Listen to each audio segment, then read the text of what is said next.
final word in sports all across the state. You're listening to Sports Talk with your hosts Phil Kornbluth, Will Pelagic, and the Professor Tom Hayes.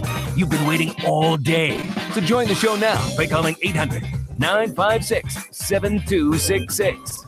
Thought we played a tremendous first half, especially defensively. They're hard to guard. I thought we came out with really good confidence, shot it great. You know, our teams feels good about the way we're playing. I stand by our fans. I stand by, what they represent. I stand by how they cheer. I stand by every single thing that they bring to the building because it's appropriate and it's well within the game rules. I do believe a retraction is necessary from Jim Sterk's comments.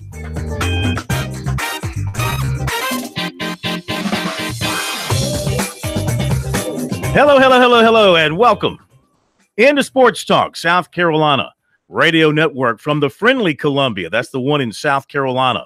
Phil Kornbluth, Will Pelagic, Tom Hayes, Brian Leonard. You had no idea what you missed yesterday, boy. Man, I sign off and go watch a great basketball game. Now, you guys were busy. We were. And I watched a phenomenal basketball game. I tell you, it's like anything in sports when the offense is clicking, it all looks good. Boy, beautiful. Making shots just makes basketball look great. And both of these teams, Clemson first half, North Carolina second half, it was it was like the opposite of what happened in Chapel Hill. Mm-hmm. North Carolina had the 18-point lead. Clemson came back. Clemson had the 18-point lead last night. North Carolina came back, as you know they would. But Clemson did not crack when North Carolina tied it. Clemson responded with a big three by Reed, went back up 5, and then went on and got a great win. First win for Brad Brown over North Carolina. You know, he was hired exactly 3 months to the day after Clemson's previous win over North Carolina back in 2010. Been a long time for him. A 10-game losing streak to the Heels is over, and Clemson stays up near the top of the ACC, number 5 in the RPI. So I had my fun there, and then you guys had your fun here. Correct. Between the USC women and the University of Missouri and the University of South Carolina. I don't know what in the world the AD at Missouri must have been thinking. He got some bad information from somebody. You go back and listen to the comments of the Missouri women's coach after the game in Columbia, an interview done with their TV people for their website. And she said nothing in that interview about spitting, about racism.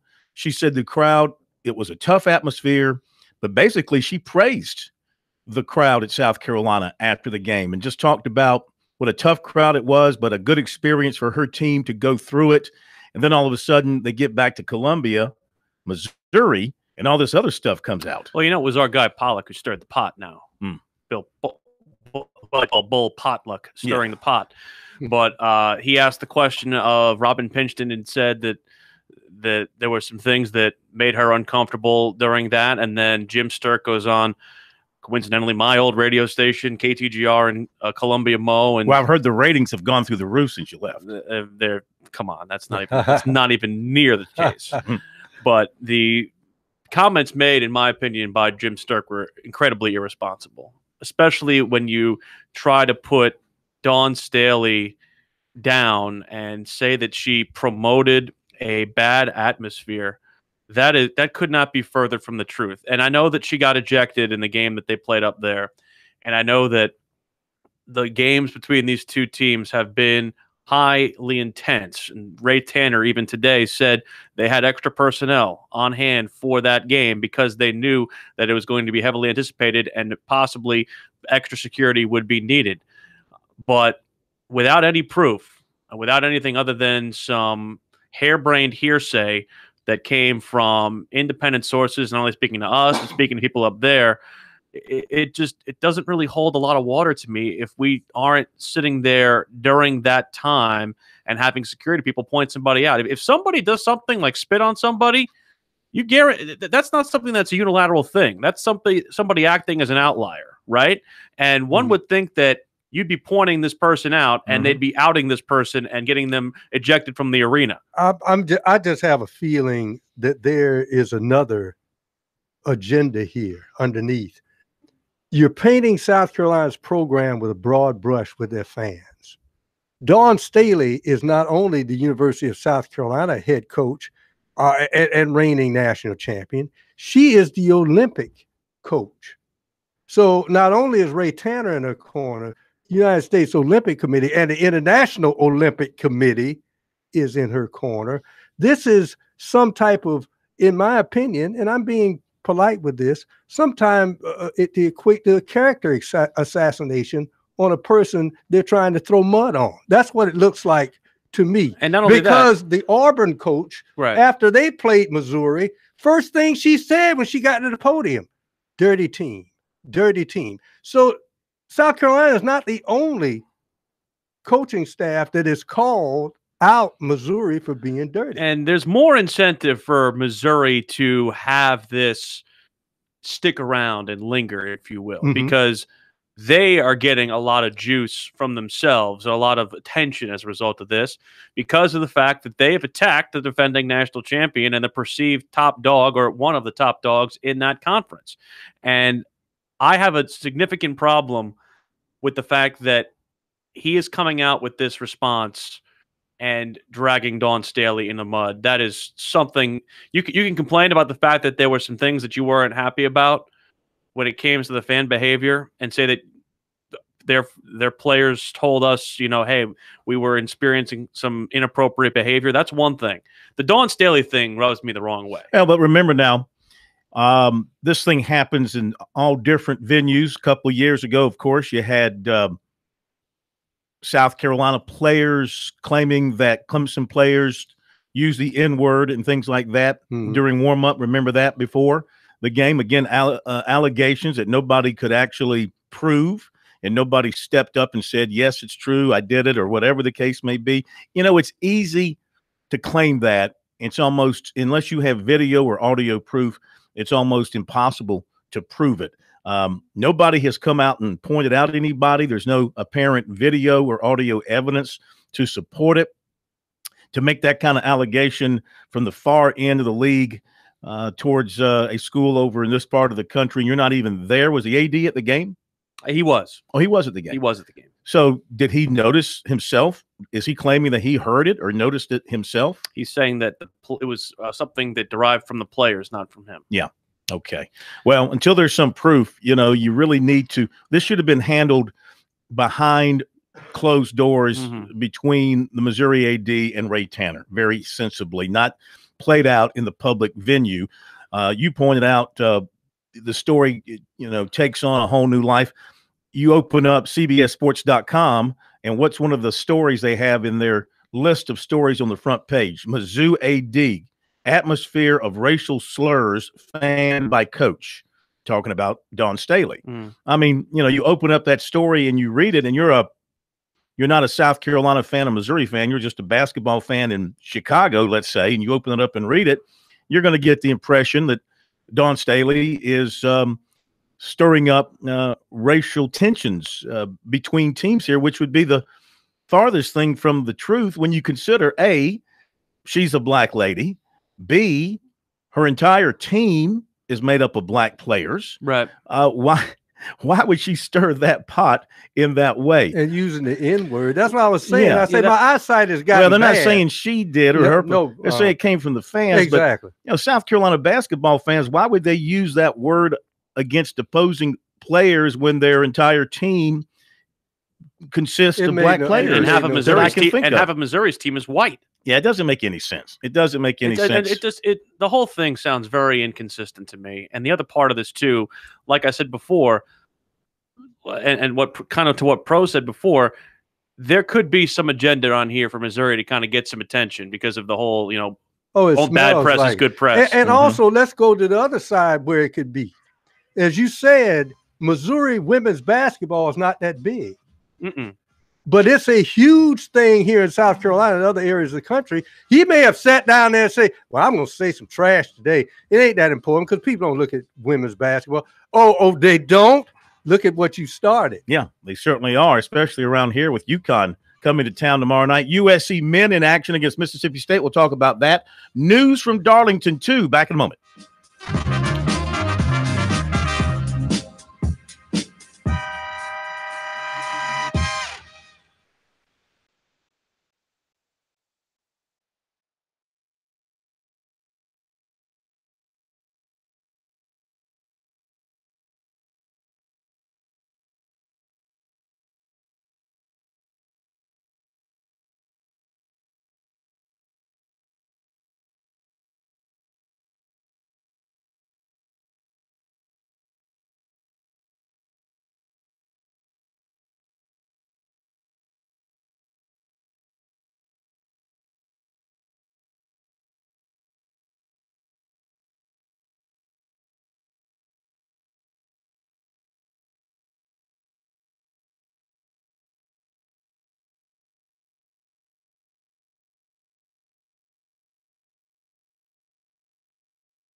This is the place to talk Tigers, Gamecocks, and more. Sports talk across the state on the South Carolina Radio Network.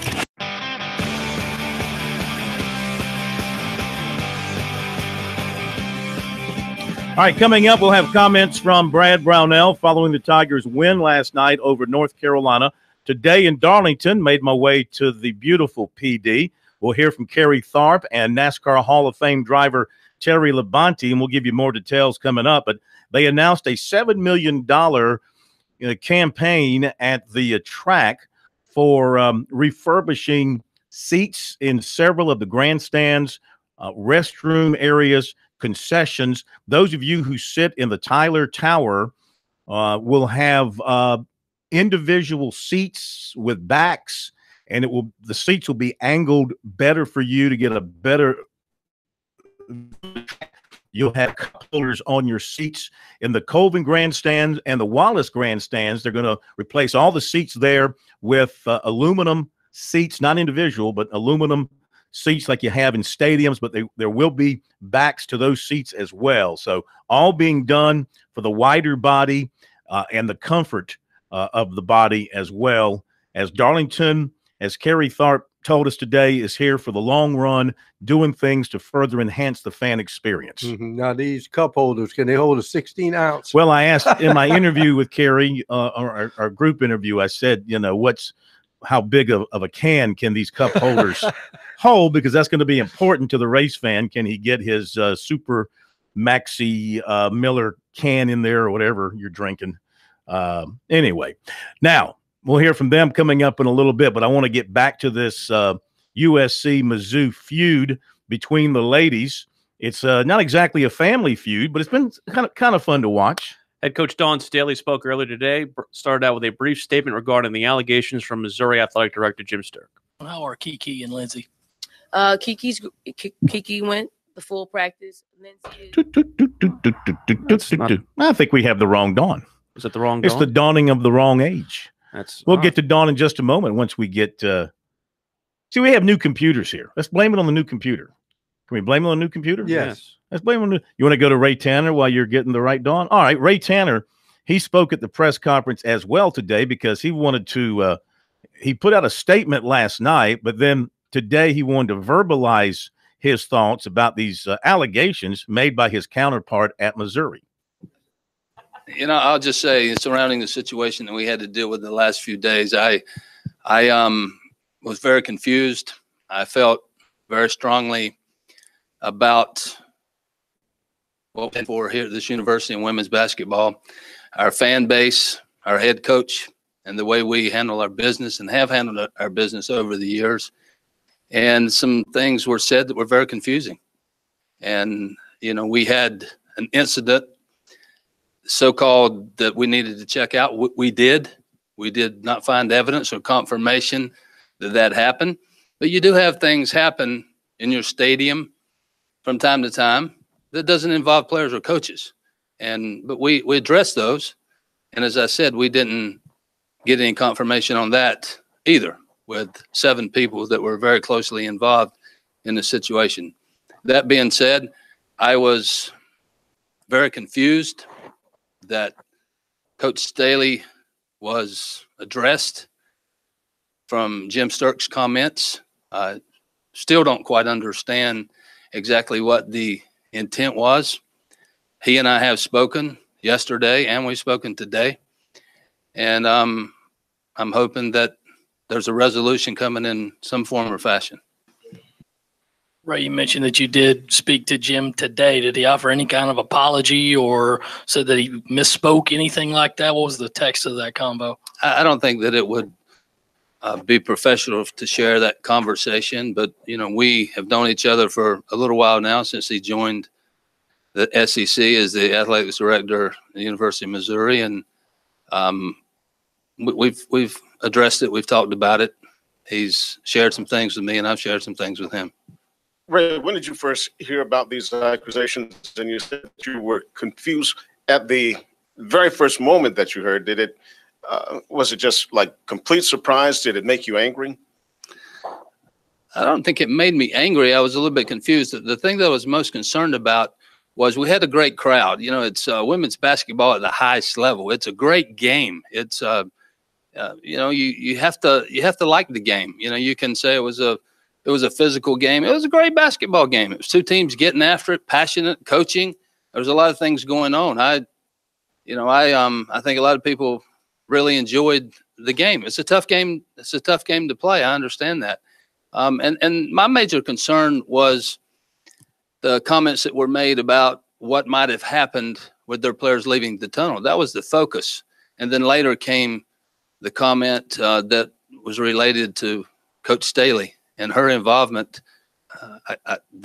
Again, I don't quite understand what that was meant to say. I understand what she's done here, and she's built a tremendous program and a fan base and a passionate fan base. And we've won at a high level. We won the last game of the year. We've won a lot of games in the SEC. So I'm extremely proud of what Coach Staley has meant to this program, and she's meant just as much off the floor, as well as her young women who play and their impact in this community and her foundation. To know Dawn Staley and to have a comment that many of you read about, it's extremely confusing. Where would you like this thing to go? Well, I guess that, you know, we all have opinions.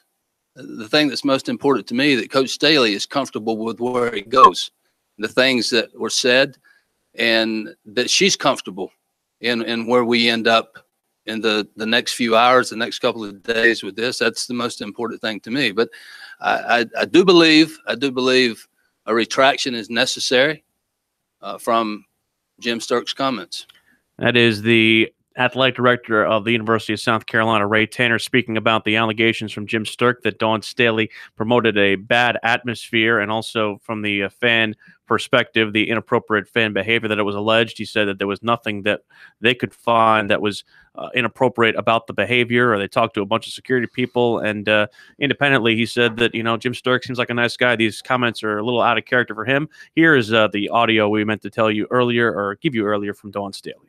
The accusations are serious and false, and they will be handled in a manner reflective of those facts. And that's all I'm gonna say about it. This is kind of a combination question, just because we have to. But has it been really hard to focus on this game? I mean, usually all the talk has been about UConn, but you're kind of having to deal with both right now. I'm a master compartmentalist. Did I lose a little sleep last night? Yes, obviously, but you know, there's another game to be played. I'm responsible for, 12 individuals that want to beat UConn. So I have to get my mind right to prep to help them get ready to, try to win a game. Don, what can you generally say about your fans, the support they've given you, their reputation over the years and their behavior over the years? I mean, our fans are great. They're loyal, they're passionate, they understand basketball. They understand, how to act in the stands. And if I could uproot them and put them in every women's basketball arena, every coach that represent that particular fan base would be tremendously proud of what they bring to the table. And I stand by our fans. I stand by, what they represent. I stand by how they cheer. I stand by every single thing that they bring to the building, because it's appropriate, and it's well within the game rules. I know you can't say much, but have you seen any proof at all about these accusations? None have come across my desk. And I stand by the statement that our athletics director, Ray Tanner, put out. That's about all you can get from both parties. I mean, again, I think these comments border on irresponsible from Jim Sterk. I couldn't agree more. And I mean, we're over here closer to USC than we are Missouri. We see the things that happen over here, as Ray Tanner pointed out, in and out every day in the program, and there's nothing to indicate any of that around the USC women's basketball team or with their fans. It's a great fan base that follows them. All right, we'll be right back.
I'm kind of like Ray. I want this all to go away.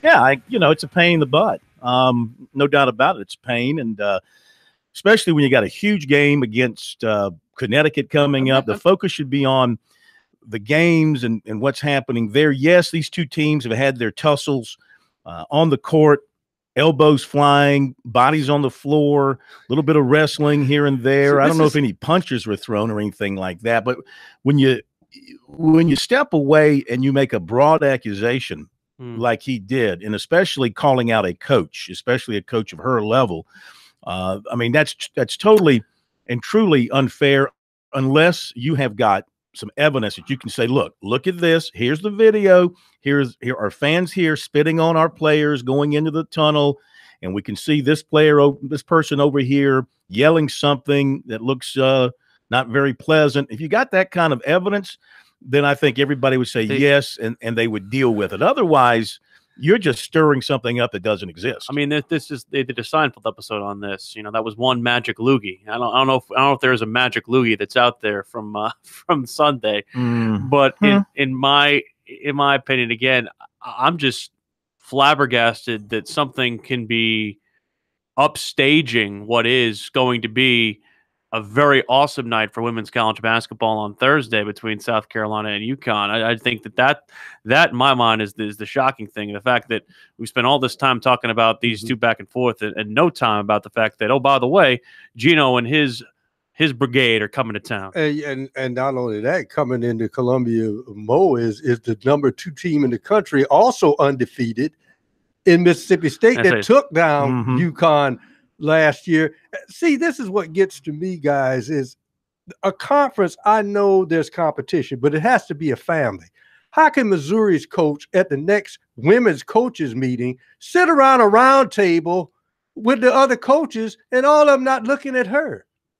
And then, let's face it, you think that the game is going to be refereed fairly.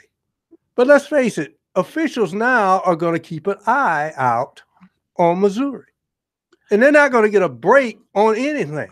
Well, they shouldn't. I mean, more people are going to stand up for Dawn Staley than they'll stand up for Robin Pinchton. And that's not necessarily a negative statement against Robin, but it's more of a positive statement on Dawn and proof in the pudding and the fact that, oh, by the way, like we've said multiple times today, there's a reason why she's the head coach of USA women's basketball. Yeah. Well, I mean, she has the great reputation, deserved both as a player and as a coach. To me, she is the gold standard of women's basketball, both as a player and a coach. Now, Gino Auriemma is the gold standard overall as a coach because of all the championships and the program that he has built. But when you combine contributions as a player, both in college, on the Olympic stage, for USA basketball, and now as a coach, not to mention she's in the Hall of Fame. She's the only one on that side of the ledger that can boast accomplishments that are legendary or border on legendary on the player and coach side. Yeah, she's royalty as far as I'm concerned. I'm always, when I'm around her, listening to her talk and for press conferences or gaggle interviews, I'm just always impressed by the way she handles herself. And also when you just think about where she came from and where she is today, it's just very, very impressive. Before we hear from Brad Brownell, let's talk a little bit about South Carolina, Mississippi State matchup tonight over the CLA. 8:30 tip-off between the Gamecocks and the Bulldogs. USC 13-8, 4-4. Mississippi State, a good-looking 15-6, but a 3-5 SEC record. It'll be a big Mississippi State team. They go with 6'11", 6'10" inside, and in the backcourt, 6'4", 6'2", and 6 foot. So challenge inside for Chris Silva, battling a couple of big guys, long arms. He's got to be careful not to pick up fouls early. I think South Carolina needs to continue to get him the ball as much as possible in his comfort zone in there. Let him do his thing around the basket. But getting up and over these guys as a little bit of a smaller guy could be a battle for him in there to get to the rim and make those shots that he's become comfortable making. That's why I tell you, big man, the utilization of the pump fake shortens guys. You let him go up, you go up around, that hip, Mhm. and you get shots off, and you foul them out because I think Silver's a little bit quicker than they are. The dangerous guy again is Quindary Weatherspoon, because if anything has haunted South Carolina in these 2 home games they lost, is that they played good defense all around, but one guy goes off, and they've not been able to stop the guy at Tennessee, couldn't stop the point guard at Texas Tech. This has to be where you recognize who's the guy potentially that's going to go off and shut that faucet off early. And they struggle with bigger guards, bigger bodied guards, and that's what Weatherspoon is. And a lot of that has to do with the fact that, Wes Myers is only 6'1" and barely 200 pounds, if at all.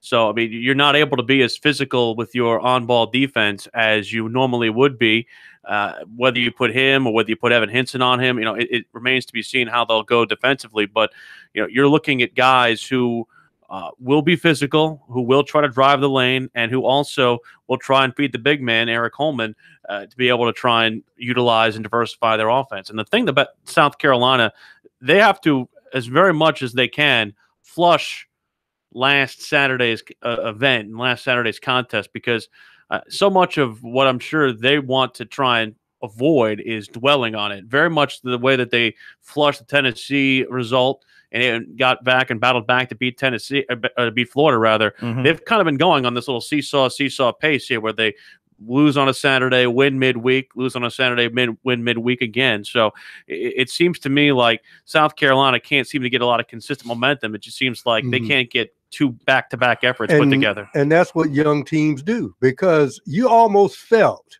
didn't you feel it last night, that after Kentucky beat West Virginia and West Virginia, they were going to have a hard time with Vandy and should have lost that game. Should have lost that game. Yep. Well, it's important for South Carolina because it gives the Gamecocks a chance to get over 500 in league play for the first time this season. So that would be huge for them. And again, this is a stretch of games where they've had some home games. They let a couple of opportunities get away from them in that they lost that game to Texas Tech. That would have been big for them RPI-wise. Lost that game to Tennessee, another top 20 team. Now you're going to go on the road for 3 of your next 4 after tonight. So you need to take care of your business tonight. Texas A&M Saturday, then at Arkansas. You got Florida at home. That'll be very difficult before you go to Tennessee. And then you got to have Auburn at home. So the road ahead gets very difficult. A chance to win a home game in the league is something you have got to take care of. And, I think South Carolina generally is playing good basketball because they lost 2 games at home very competitively, went on the road and beat a very good Florida team. Prior to that, went on the road and beat a Georgia team that's been a bit of a disappointment, but is still always good at home. So they have showed they can play high-level basketball. The inconsistent nature is because they just haven't closed out a couple of games that they had a chance to win late. And I think, Will, the big thing here now is to see if this team can play with some consistency. And is there a chance we may have a hold inside? He practiced on Monday, and Frank said that this was probably the earliest of the target days and target weeks to possibly get him back. We haven't gotten anything official yet on him, but back to the point about finishing, that is always the one thing where that is nothing to do with physical. It's all up in the head. It's all mental. We talked about Georgia and Florida. I mean, how tough is Georgia at home? They beat Florida last night, 72-60 in Athens. Didn't make South Carolina look good, even though they've beaten both teams. Right. But A&M is getting better. Yes. They got off that terrible start. They beat Arkansas last night, 80-66, and Kentucky held on to beat Vanderbilt 83-71, and Auburn 20-2 beat Ole Miss 79-70. As I keep saying, I just keep hoping that the beating up and the cannibalization of this conference doesn't come back to bite them. All right, coming up, we're going to hear from Brad Brownell after recruiting. Got the latest on Dylan Wonnum. Interesting turn of events there. We'll tell you about it coming up.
to Sports Talk, South Carolina's most listened to sports talk show for more than 30 years.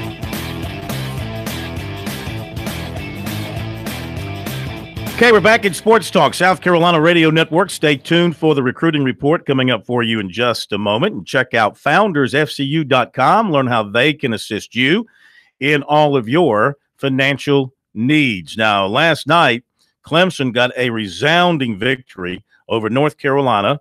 Tigers got off to after North Carolina jumped up early by, I think, 4 points, Gabe DeVoe went off and hit threes. The Tigers team, their first 8 buckets, threes, buried North Carolina early from 3, carried that into halftime, had a 18-point lead. North Carolina made its run, and then once they tied it up, Marquise Reed hit a big 3 for the Tigers. They hit their free throws down the stretch, and they win for the first time in 11 tries against the Tar Heels. First win for Brad Brownell over the Tar Heels. It was a great night for Brownell and the Tigers. Yeah, terrific win for our guys. Thought we played a tremendous first half, especially defensively. They're hard to guard, and we knew in the second half that they were going to loosen up a little bit and be in attack mode, and it would be much tougher to guard them. But I thought our guys I thought we came out with really good confidence, shot it great. You know, our teams feels good about the way we're playing, and you look at our stats, and they were really good. We hung with them on the boards, 17 assisted baskets, only 10 turnovers, 15 made threes, obviously. And it was really good to see some of my young players, my freshmen, come in and play very well, make major contributions. They had double-figure minutes, and all of them made big plays. So great team win. Couldn't be prouder of our guys, and really thought our 3 perimeter guys played at an elite level. Questions? Yeah, I mean, you're always a little, anxious. And they just have great players, and there were some shots they made that were tough shots. We did a couple things defensively, where we just didn't do all the things we needed to do. Kind of give them some confidence, get their confidence back. I mean, you let Joel Berry and Cam Johnson start playing with a free mind, and you're in trouble. And obviously, Joel was great in some pick and roll late. Cam Johnson was just tough for us to guard. I mean, he's such a big guy. He's 6'8", and a couple times he made shots over top of us. So we knew they were going to make a run. We just had to kind of withstand it. And, I was proud we had some good execution late. Obviously, we ran a great play late that was a big 3, and battled and got a couple big stops late. Staying relaxed and composed, is that the hardest part? It is, and sometimes, to be honest with you, playing at home in these situations is almost more difficult sometimes than being on the road, because the crowd is now kind of moaning every once in a while, and you're trying to keep their spirit up, and you're not playing as well, and that's what you need them for. You need them to help you, and sometimes everybody's anxious on the offensive end, and we had some anxious moments there. There were some times we ran good offense, but unfortunately Eli didn't have a big night at the free throw line. We got it to him. He had 11 free throws, but you only make 1 or you don't make any, and you run good offense and come away with not enough points. You might do that 3 times and have 2 points to show for it. It's not good, and it keeps their momentum going. And so that's where free throw shooting is critical, and I thought that contributed a little bit in the second half. Would you define Reed as your closer? He seems to always make a really big play down the stretch. Yeah, I mean, he has in some games recently, certainly, but I think, if you go back and look, Gabe DeVoe hit some huge threes in an overtime win against Louisville. Shelton Mitchell's made plays. I think, you got to have multiple playmakers. You got to have multiple guys. That's one of the big differences between my team this year and some years past. We might have 1. We don't have 2 or 3. And this year, I think we have multiple guys that can make a big play, whether it's posting it with Eli or certainly we lost one guy. At one time we had 5. We had 5 starters that could all go for 20 points. Amir and Scar aren't ready to do that yet, but the other 4 guys are certainly able to do all that. Okay, Brad Brownell from the win last night. Tigers back in action, 2 o'clock on Saturday at Wake Forest. So again, they continue to hang in there at the top of the ACC standings with Virginia and Duke and Clemson. Two hidden stats that people look at, but I thought helped Clemson in this ball game. Luke made 34 minutes, only got 8 or 9 shots off. And Elijah Thomas on the other end, 6 block shots. There were times that the Tar Heels did not want to go inside. Yeah. And, we talk about getting the ball to Thomas and all that.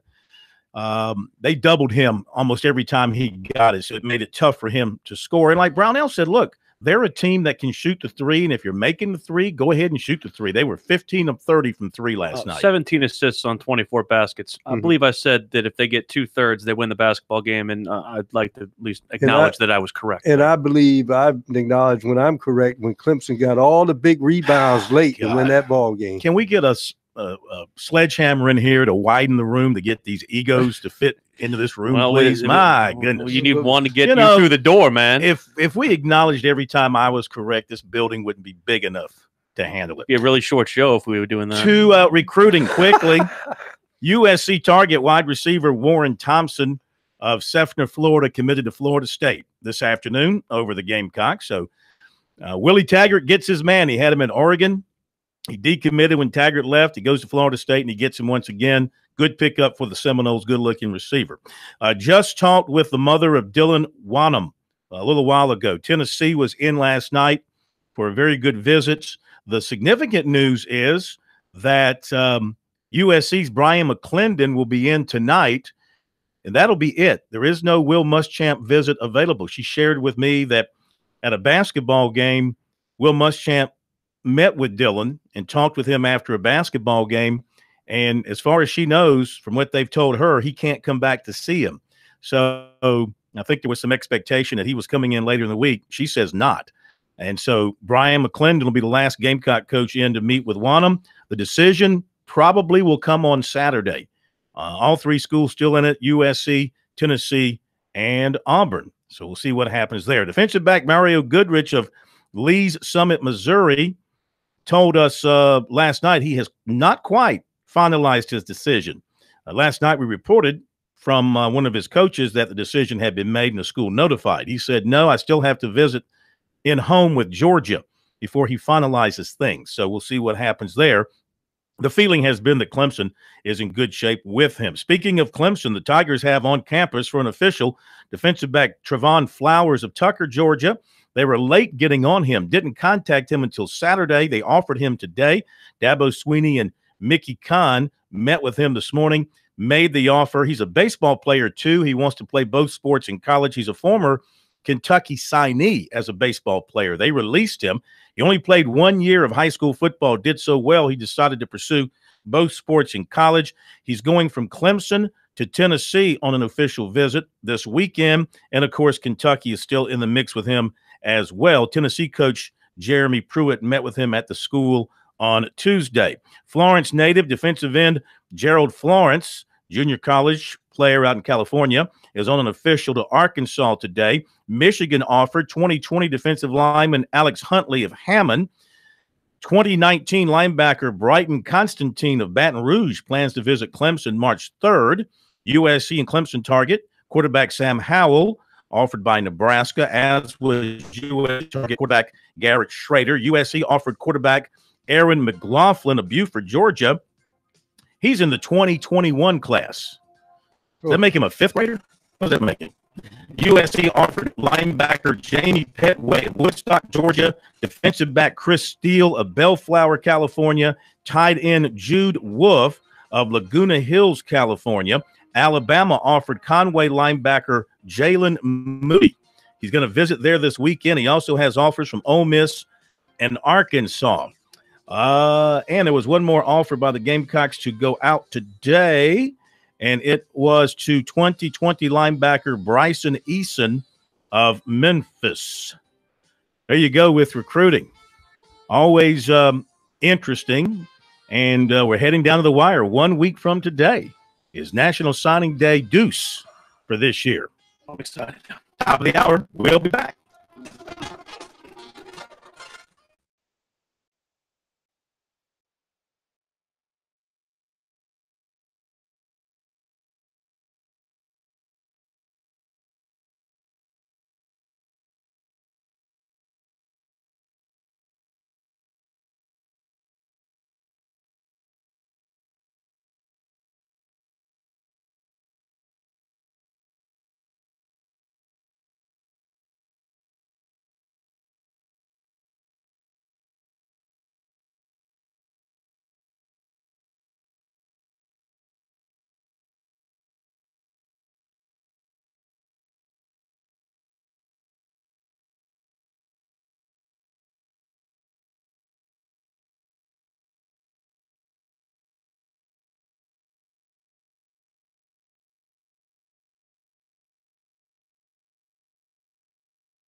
Round 2 of Sports Talk up next with your hosts Phil Kornbluth, Will Pelagic, and the Professor Tom Hayes.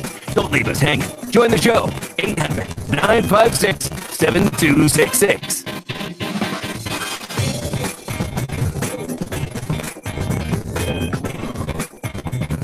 Okay, we're back.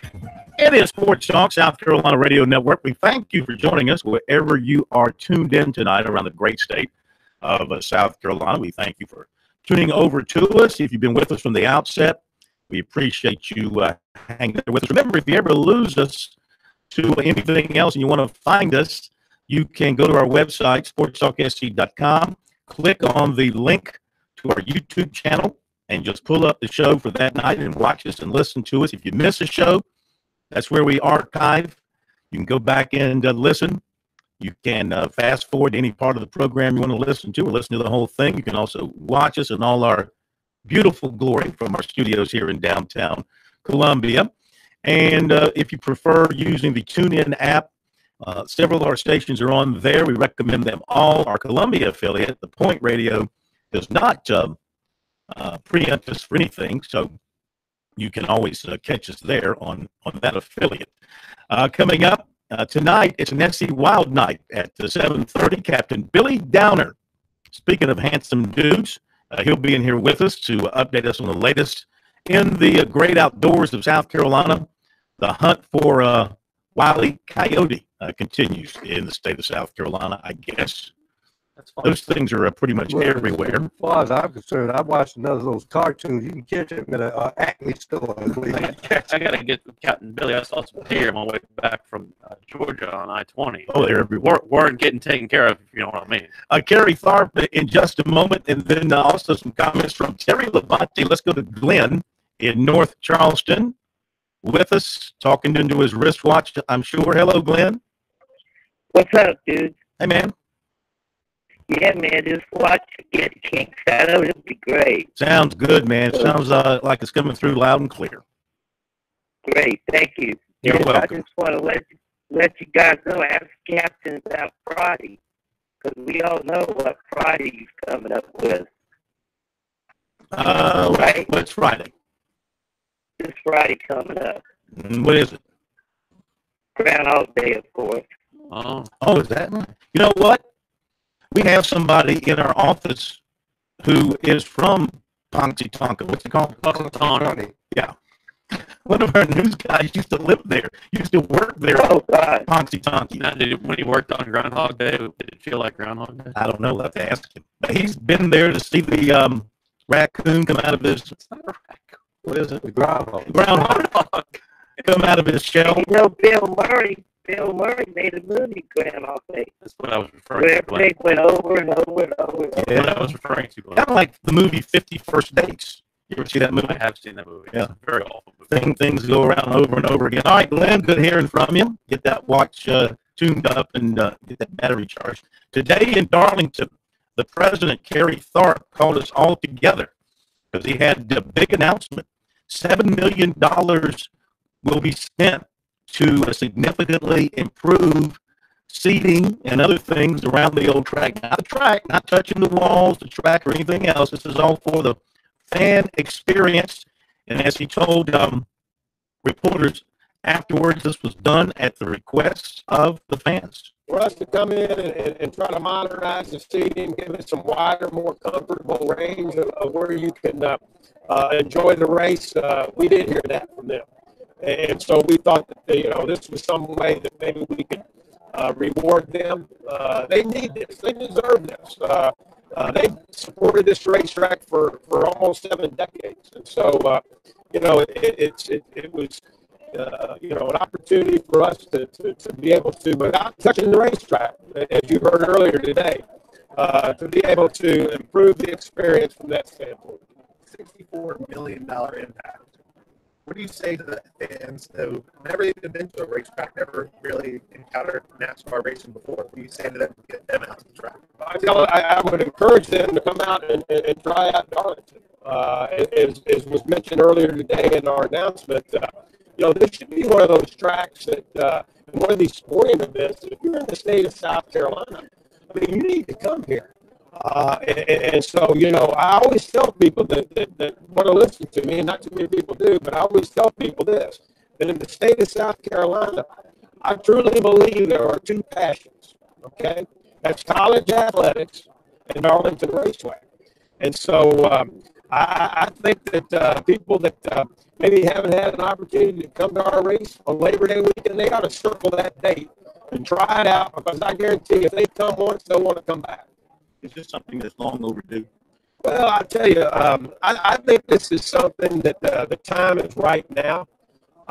You know, our going back to Labor Day, getting our Labor Day date back was huge. Getting the official throwback weekend of NASCAR was huge. You combine those two, you know, we're in for the long haul. We're here to stay. And so, with that in mind, I think it's time to do some things to the facility, modernize it from a seating standpoint and some other amenities that we're going to have, and you know, really just kind of make the facility better for the fans to come to. And so I think the timing of it couldn't be better than it is right now. What does the project cost? It's going to be in the neighborhood of $7 million. And so we're very, very thankful for the investment and the confidence that ISC is affording us. And very, very thankful, as I mentioned earlier, for the support that the state of South Carolina, Governor McMaster, all the political leadership provides us. Because that's very, very important. That goes a long way when a company like ISC is looking at what they're going to invest in track property. It goes a long way when you know you got the support of your home state. Will this expenditure be reflected in any way in ticket prices? There'll be a slight ticket price increase in some areas. You know, you're getting a lot better seats now in Tyler than you have been. You're getting a lot better seats in Wallace than you have been. So it's not going to be anything, I think, that's out of the ordinary. But you know, it's something that we've thought long and hard about.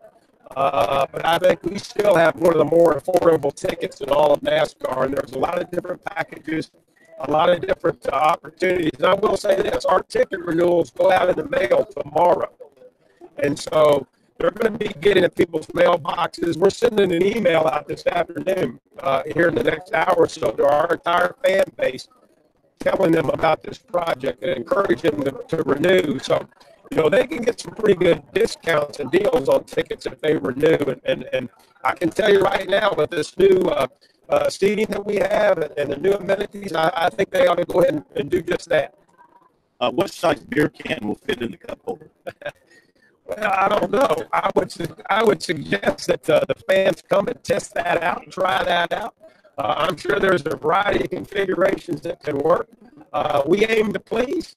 And so I know that the concessionaires here at the racetrack will make sure that that they have that size, or it could be one size fits all. Who knows?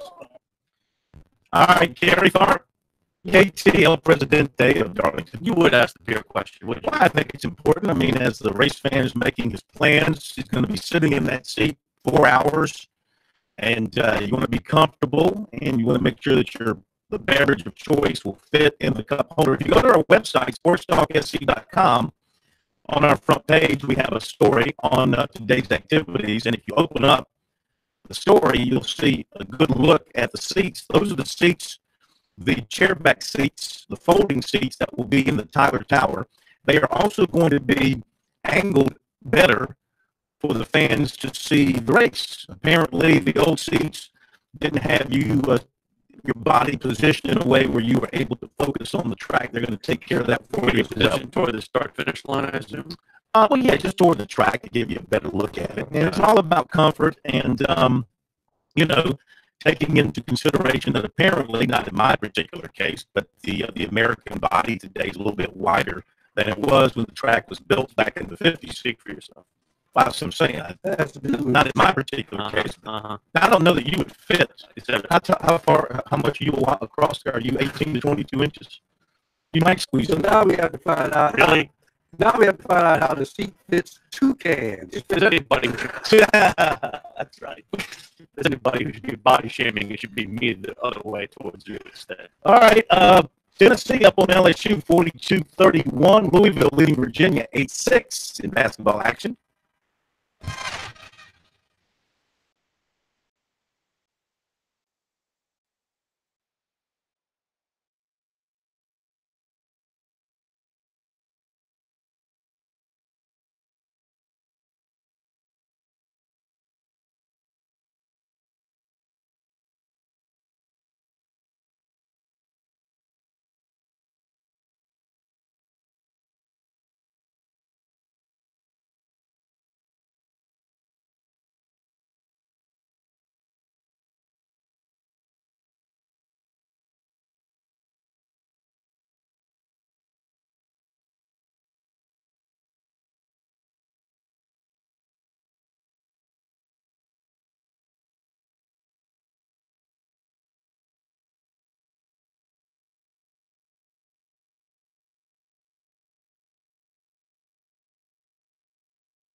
Sports Talk is the sports talk show of Main Street, South Carolina. From the coast to the mountains, we cover it all.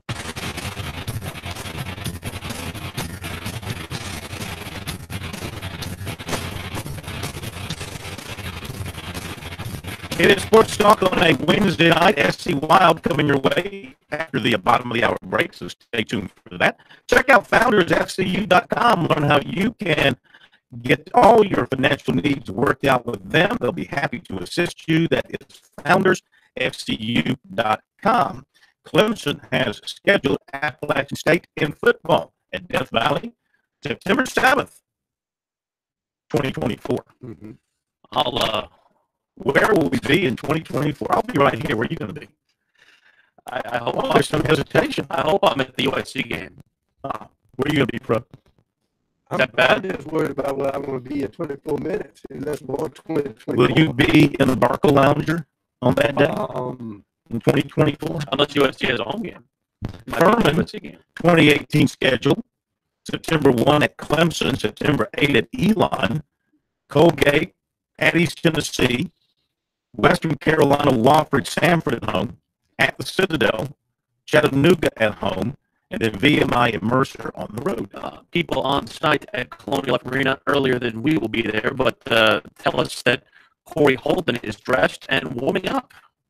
He has done so over the last couple of games. Right. But we have fallen prey to that before because a few games back, Sonny Gravitt, when he was dealing with his ankle, warmed up, was dressed and warmed up. He didn't play. Right. You know, Holden has been going through. Check the USC Twitter. They've not put anything on it. Might be a game time decision. You want to check that thing out. Mm-hmm. See if he can go tonight. Let's go to Daniel from where? Charleston? Hello, Daniel. Welcome to Sports Talk. How are you? I'm good. How are you doing, Phil? We're great, sir. Very good. I had not been keeping up with recruiting as well as I should this past year, and I was looking over a few things last year. And I was wondering if you could tell me about Bryce Thompson, the recruit for South Carolina. I've actually been living in grad, and so I'm curious to hear what South Carolina is getting out of him. I played for them back when Sam got over there. I'm sure you remember that. Sam, one-time Green Bay Packer. Yes. Yep. And I played with him over the senior his junior year. Yeah. So I was there with him. But anyway, what can you tell me about Bryce Thompson? I'm glad to see a Duluth grad getting some Division I respect. Well, I think one word describes him: electric. They like him on the defensive side. They like him, I guess, as a corner.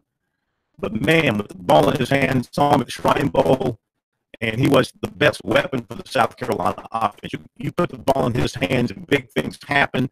South Carolina liked him on defense. I would just describe him as simply electric, tremendously athletic, very fast, a lot of moves, great hands. Now in the championship game at Williams-Brice Stadium, didn't he was returning kicks, wide out, everything. Defensive back. By the way, I don't know if you saw this. I don't know if you saw this on the Crow on ESPN and on the New York Times. I just recently released my updated rankings of players, and he received the coveted 9-star. Oh, is that it? He got the coveted 9-star. He's only one of 764 players around the country that I warranted a 9-star review. Love the rankings. No Justin Minaya tonight for South Carolina. What's up with that? His right foot is in a boot for David Kleinger at Post and Courier, who was there. Those rough practices. We just saw him Monday at the press conference, did we not? Or was that after the game the other day? And that means that no, that wasn't him. That was Booker. And that means that a more versatile, tall player in the zone defense is out tonight. That is not a good thing for South Carolina. No. It's very valuable offensively and defensively. They're calling it, according to Gamecock Athletics, a right ankle sprain. Nothing on Holden.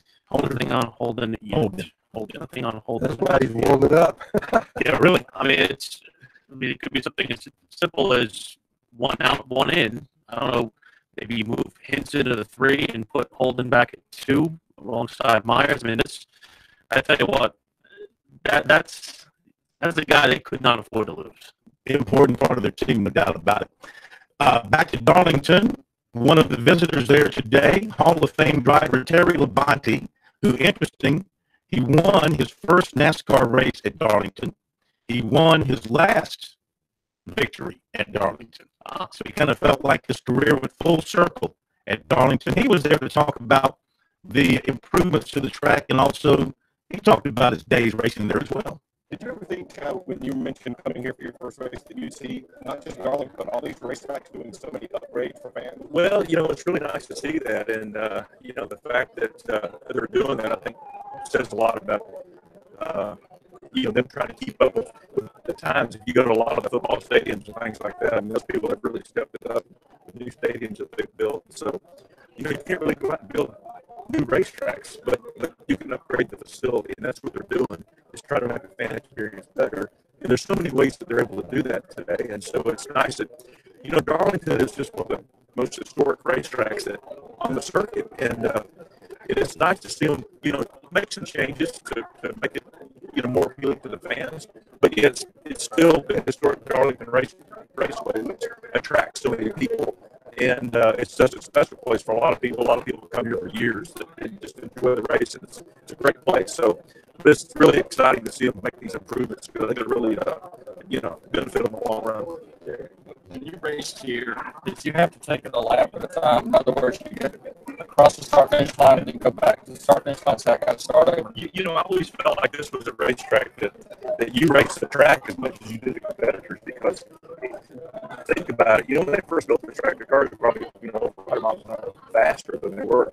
Well, it's the same track, it's no wider. So anytime you go faster on the track, actually seems a little bit narrower. So it's really a deal where I've always approached it like, you go out here, you race a racetrack, and then, unfortunately, sometimes there's other cars out there that are in your way, but it's a tough track, but about it. I've heard somebody else say that if you didn't hurt, you had what used to be turn 3, then you weren't doing it right.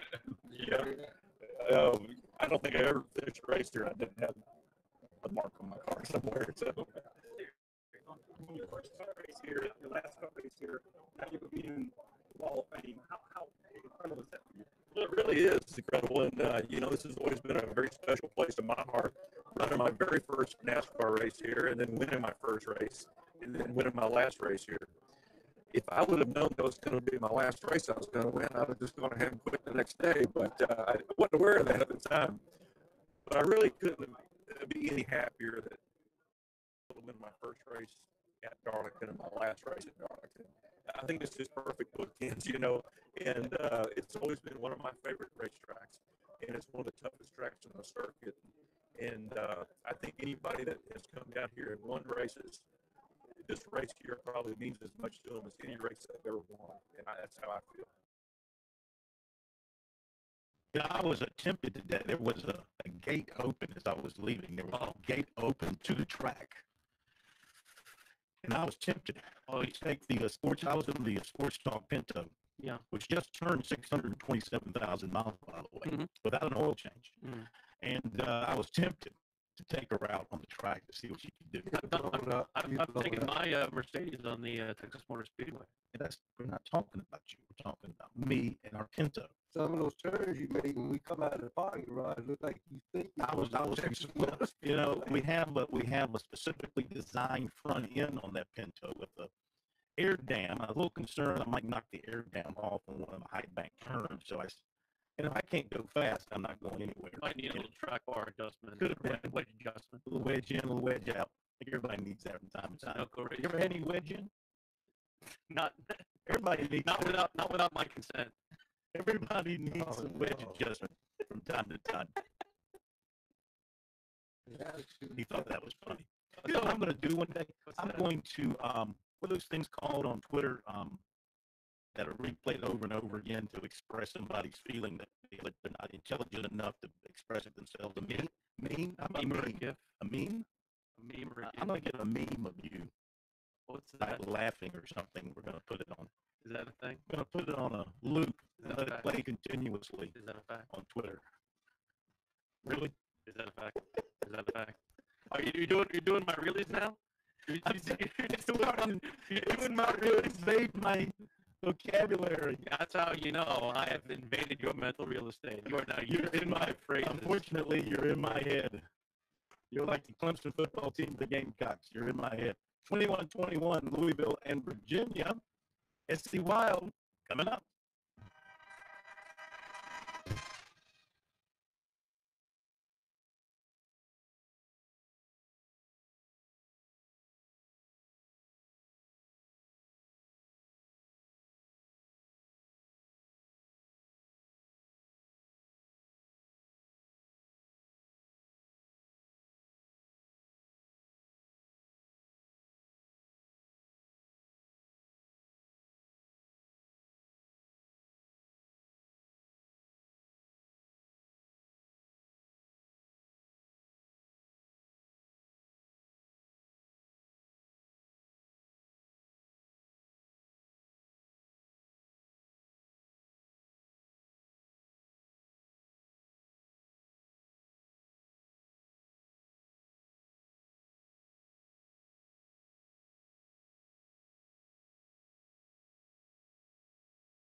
These guys, they never sleep.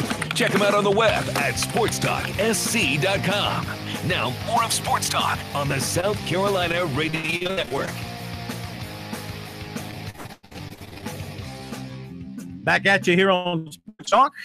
Willie P has left to head over to the arena. Pro and I are here for the final few minutes. 800-956-7266 is the phone number here on the program. If you'd like to join in, love to hear from you in our final minutes.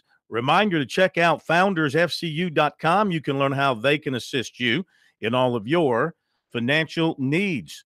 Check out some basketball scores. Tennessee leading LSU 53-47. Penn State over Michigan State. These are all second half scores. 41-32 at halftime. Seton Hall over Providence, 41-26. Seton Hall going for its 17th win. And Iowa State is leading West Virginia, 49-40. That's late in the first half. Miami 34, Pitt 25. That's at halftime.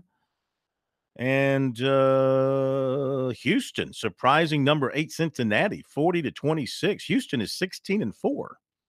That is Kelvin Sampson over there. Yeah.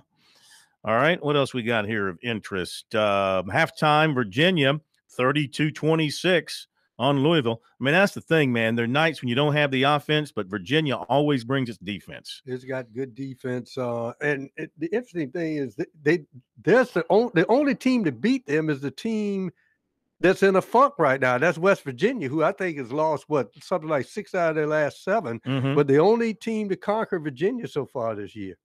Virginia just having a great year, and Bennett's doing a terrific job. All right, that's what we've got in basketball scores at this point tonight. South Carolina, Mississippi State coming up over at the CLA. You mentioned Nick Witherspoon, good player, freshman player for Mississippi State, averaging 10 points per game, someone they're going to have to deal with, and also Quindary Witherspoon. Are they related? Yeah, I think they're brothers. He's a junior, 15 points per game. He is the leading scorer. The two big guys, Abdul Ado from Nigeria, 7 points, 7 rebounds. He's 6'11", 250. He's a freshman. And Eric Holman, he's been around. He's a junior, about 12 points, 7 rebounds. It sounds like a typical Mississippi State team. Got some size, going to be physical inside, going to knock you around a little bit, block shots, rebound. I think this will truly be a game, especially with the fact that they're down at least one player, maybe two, with Minaya definitely out and Holden possibly out, maybe back. But Silva's got to stay on the court. He has got to avoid fouling these guys, rebounding, or fouling them trying to play defense. That's going to be tough for them, be tough for him, and be tough for the other inside guys to stay out of foul trouble tonight. Well, I think if you're Frank Martin, I know people complain that, well, these guys, they have to develop or whatever. Just the mere fact that you spot guys, Phil, 3, 4, 5 minutes of getting Gee or Cud in the game, the standing there. Will says it's pronounced gay. I think it's Gee. I agree with you. Yeah, he says it's gay. But the only thing I know is 7 foot one of them has to have their arms up in the lane. He's probably going to call in a moment to defend himself. It's gay. Okay, gay. But I just think he has to spot use some of those 7-footers at time in this ball game, and it may be in the last 5 minutes when those guys start the journey in the lane, they will meet some resistance. Gamecocks have done well against Mississippi State in recent years. Gamecocks have won 5 of the last 6. Beat them twice last year, 77-73, 63-57. And in the last meeting, speaking of Silva, he had a good game against those guys, 15-11 in 29 minutes. So he'll need to do the same thing. He's got to be productive. When he's productive, they've got a chance to win every game. There's no question about it. I hate for their sake that they're going to be without Minaya tonight, because he gives them that outside shooting. And as Frank Martin has said, he's invaluable in their zone defense. This is the team. This is when you grow up as a coach and as players. Hey, Manaya's not there. Doumbia get in the game. Mm-hmm. And these guys, when they get the chance, but they have to Doumbia, produce. Doumbia's hardly heard from. Yes. He's way on down at the end of the bench right now. And we'll see what happens. Ben Howland, in his third season at Mississippi State, 45-39 at Mississippi State. Not exactly tearing it up. Hard to build a team in Mississippi State, but it can be done. Ben Howland, a good coach. Well, can it be done cleanly? Yes. I mean, didn't the previous people have some things going on? They've had Stansberry. Was it Stansberry who was there? Rick Stansberry? Yeah, he was right? there. Yeah. But the key point is you can, because especially the way the SEC is now, you can sell the SEC. This is tremendous basketball. And, Ole Miss kind of having a down year under Andy Kennedy, but Andy Kennedy, I think he's got the longest tenure, doesn't he, in the SEC, about 10 years. Mm-hmm. So Mississippi is paying attention to basketball, and you can't pick any other coach to build a program than Ben Howland. Didn't Mississippi State have some super supreme 9-star recruit who was supposed to be like a program maker? Maybe he's not there anymore. I think he bolted. Do you know who I'm thinking about? I know. I know who you. I think I know who you're talking about, but I think he bolted early on. I think Eric Holman. That name is really familiar. He's a junior. I'm thinking I covered his recruiting.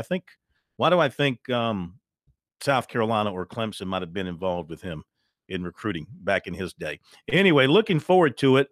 We'll see what kind of crowd is there tonight. They had a good crowd.